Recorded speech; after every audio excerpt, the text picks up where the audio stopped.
Number 13, we see that angle M, K, the angle of measurement of K, which is right here, which is 8x minus 19. Then we have angle M right here, which is 5x plus 43.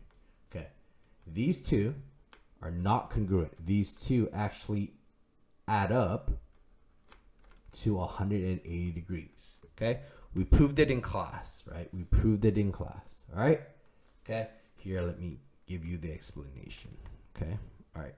So let's say this was 80. Okay, therefore this arc right here has to be 160, right? Because this arc is 160 by arc addition postulate. This part, the rest of it, has to be 200 because the total has to be what? 360 degrees, right? Then, do you see how we can make an inscribed angle right here? So this part has to be 100. So do you see opposites are opposite angles within a quadrilateral that is inscribed in a circle are supplementary here. Here's that proof. Okay. All right. Now just plugging the values. Okay. 8x minus 19 plus that blue part, 5x plus 43. This is going to equal to 180 degrees. Okay.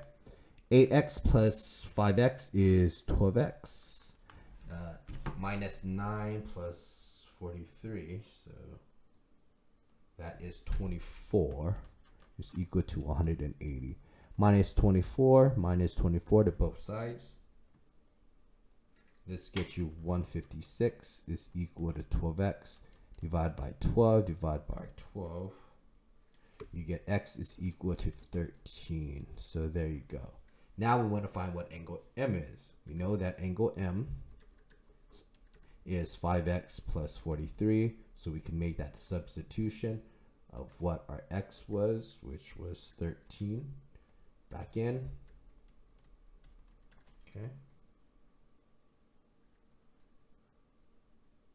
And that gets us the measurement of angle M is equal to 108 degrees. Let me double check. Yep, 108. So there you go.